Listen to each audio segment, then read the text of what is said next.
Welcome to another episode of Books and Bites. Great to be here. Today we're taking a deep dive into Rhonda Byrne's The Secret, which came out back in 2006. Right. And it really emerged from a tough time for Byrne personally, didn't it? Yeah, definitely. She was dealing with quite a lot. Her father passing away, relationship issues, work stress, that kind of thing. And that's when she stumbled upon Wallace D. Wattles' book, The Science of Getting Rich, from 1910, I think. That's the one. And apparently that book was the spark. It set her off on this whole journey. A journey to uncover this secret she felt was hidden. Exactly. She started tracing it back through history, suggesting that some pretty major figures knew about it. Like, who are we talking about? Well, she names people like Plato, Shakespeare, Newton, Einstein. Quite the list. Wow. Okay, so the idea is this isn't some new concept, but something timeless. That seems to be the implication, yeah.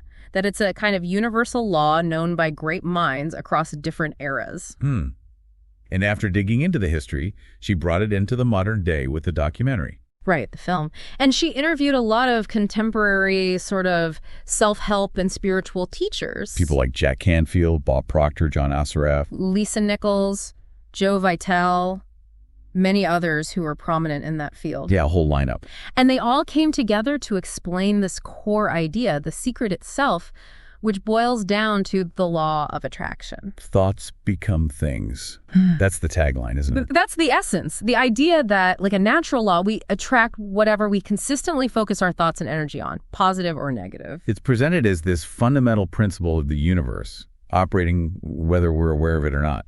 Like gravity. Okay, so let's unpack that a bit. How does this law of attraction supposedly work? The book gives 3 steps. Ask, believe, receive. Ask, believe, receive. Sounds simple enough on the surface. Well, yes and no. Ask is about getting really clear on what you desire, like truly specific. Not just a vague wish. Exactly. Then believe. That's often the tricky part. It means having genuine faith that it's already yours or on its way. And acting like it's already happened. Yeah. Feeling the emotions of having it now. That's crucial, according to the book.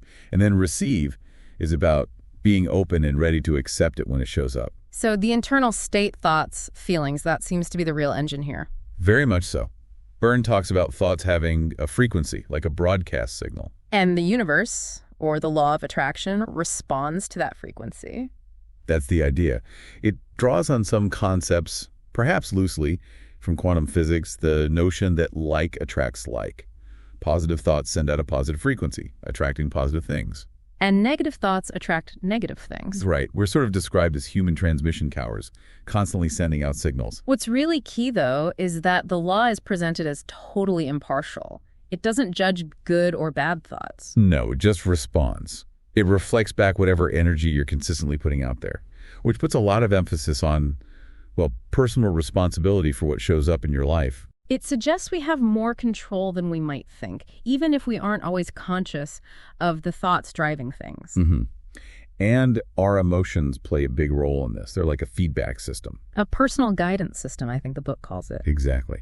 Good feelings, joy, love, gratitude mean you're aligned with your desires, attracting good things. And bad feelings, fear, anger, frustration.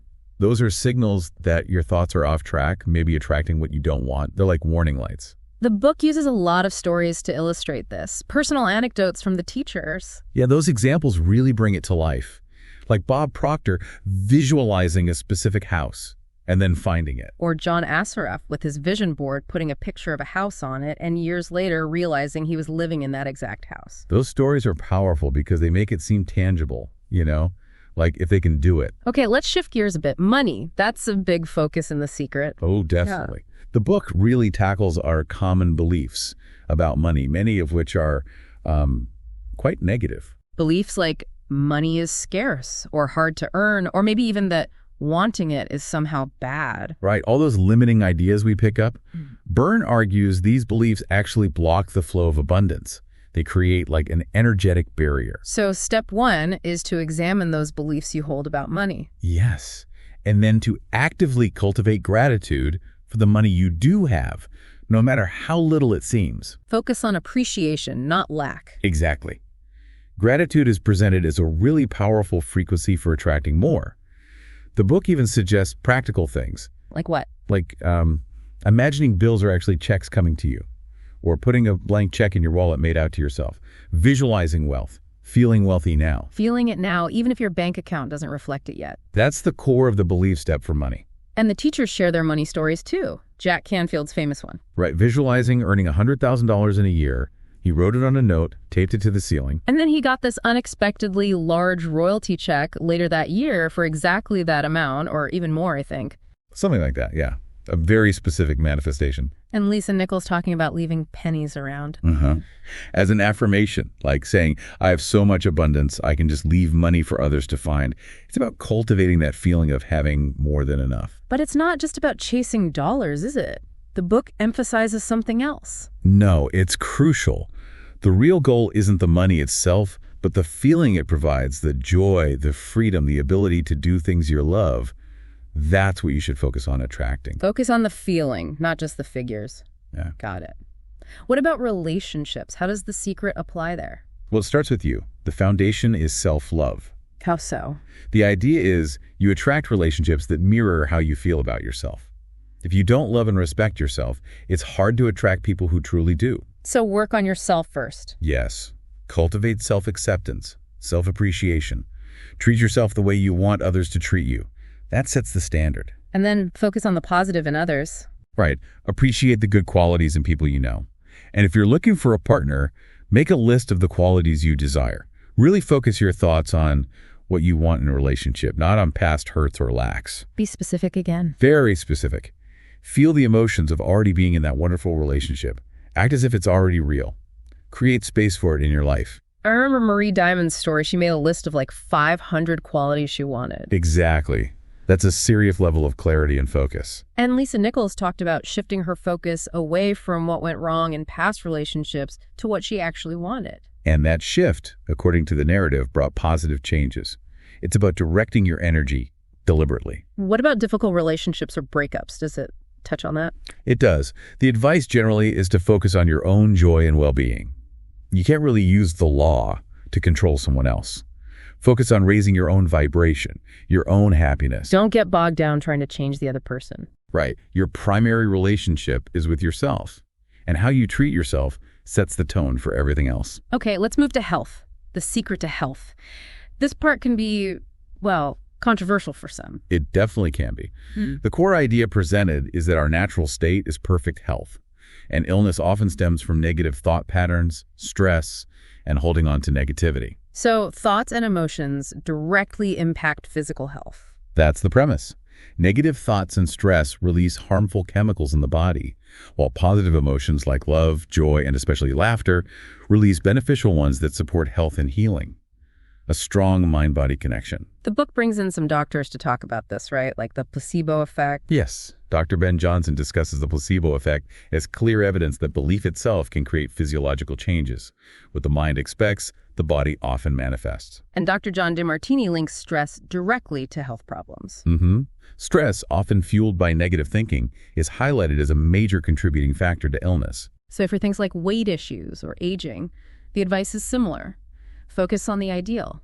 Pretty much. Instead of focusing on losing weight, focus on your perfect, ideal weight. Feel gratitude for your body now.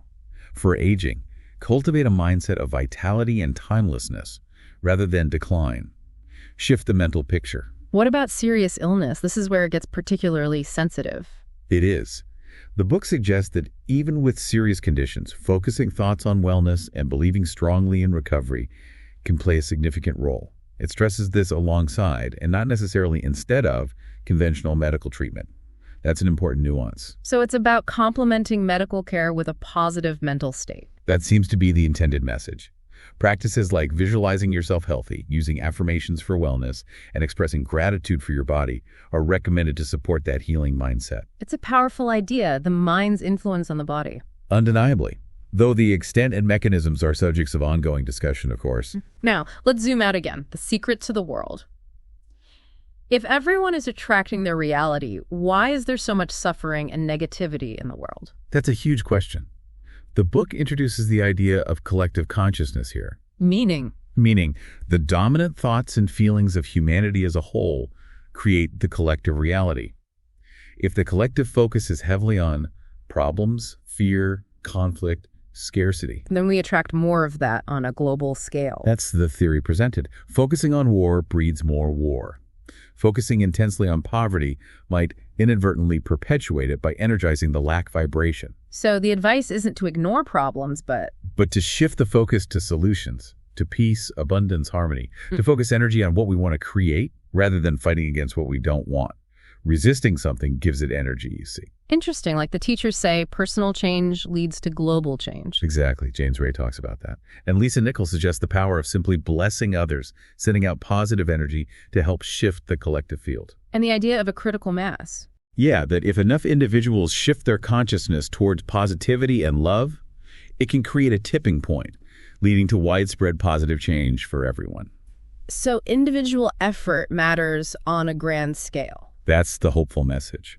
It encourages things like conscious media consumption, choosing not to be constantly immersed in negativity and actively focusing on positive news and developments, visualizing peace. Taking personal responsibility for the energy we contribute to the world. Precisely. Okay, digging deeper into the individual now.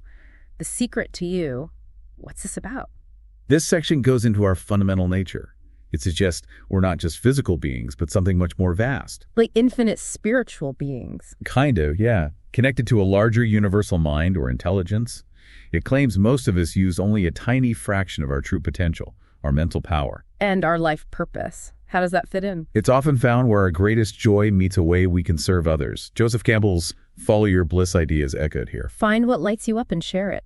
Basically, yes. Michael Bernard Beckwith's stages of consciousness are also mentioned. Victim manifester. Victim, manifester, channeler, and being is a sort of map for evolving beyond feeling like life happens to you towards consciously creating it and eventually just being that creative power. And things like fear and doubt. They're seen as learned limitations, not inherent parts of who we are. Obstacles that can be overcome by shifting perspective and recognizing our true potential. Even mistakes are just learning opportunities. So how do we tap into this potential? Any practices mentioned? Oh, yeah. Meditation to quiet the mind and connect within. Gratitude journaling to maintain a high vibration. Deliberate creation, consciously choosing your thoughts and feelings, and focusing on the power of the present moment. Because the present is where our creative power lies. Exactly. Not dwelling on the past or worrying excessively about the future, but creating from the now. All right, bringing it all together, the secret to life, what's the ultimate message? The purpose of life, according to this framework, is simply to experience joy and to grow, to expand. And the universe supports this. Absolutely. It's presented as inherently abundant, generous, and wanting us to succeed and be happy. Life is a creative process, a journey. And we're meant to be conscious creators on this journey. Yes, not just reacting, but deliberately shaping our experience through our thoughts, feelings, and inspired actions. Inspired action, that's important too, isn't it? Not just thinking. Right. Jack Canfield talks about taking action that feels joyful and aligned, not forced struggle. And Joe Vitale constantly emphasizes gratitude as the ultimate key. So challenges aren't roadblocks, but opportunities, chances to learn, grow stronger, and clarify what we truly want. the book offers some daily guidance too, right? Practical steps. Simple things like starting the day with gratitude, setting positive intentions, monitoring your thoughts during the day, consciously shifting away from negativity when you notice it, and ending the day with appreciation. And the core essence distilled down. Feel good now.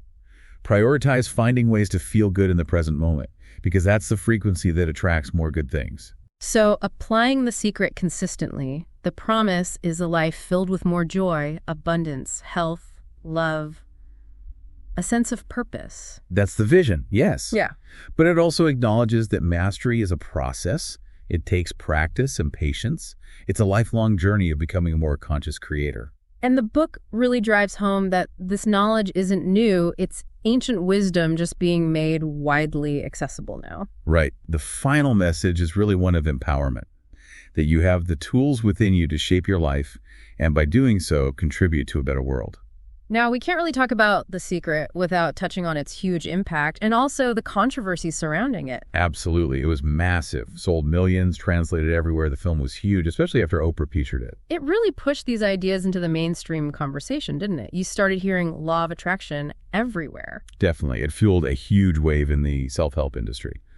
But yeah, it also drew a lot of criticism. On what grounds, mainly? Well, scientifically, the idea of thoughts having measurable frequencies that directly manipulate reality is not supported by mainstream physics. That's a big one. Okay, what else? Concerns from the medical community, the worry that people might rely solely on positive thinking and delay or refuse necessary medical treatment for serious conditions. That's a serious concern. It is. And then reactions from religious or spiritual groups were mixed. Some saw overlaps. Others felt it was too focused on materialism, on getting stuff, rather than spiritual growth or helping others. And the social criticism, the idea of blaming the victim. Yeah, that's perhaps the most persistent critique. If you attract everything through your thoughts, does that mean people in terrible situations, poverty, illness, accidents somehow brought it on themselves? That interpretation feels harsh and lacks compassion for many people. It's a really difficult implication. It is. And it's worth noting that Byrne's later books, like The Power and the Magic, seem to pivot slightly, putting more emphasis on love and gratitude, perhaps softening that edge a bit. Interesting. But regardless of the debates. Regardless, its impact was undeniable. It tapped into a deep human desire for meaning, control, and the belief that we can influence our destiny. It sparked, and continues to spark, important conversations about the power of the mind and our role in creating our experience. It offered a compelling story of empowerment, for sure. It really did. Yeah. The idea that your inner world matters profoundly. So if you're intrigued by these ideas and want to delve deeper into the specifics of the law of attraction as presented by Rhonda Byrne, grab a copy of the book from the link in the description. And subscribe to Books and Bites. And maybe leave with this thought. Regardless of whether the law of attraction works exactly as described, what power might lie in consciously choosing more positive, empowering thoughts and focusing intently on what you truly want to create in your life? Something to ponder.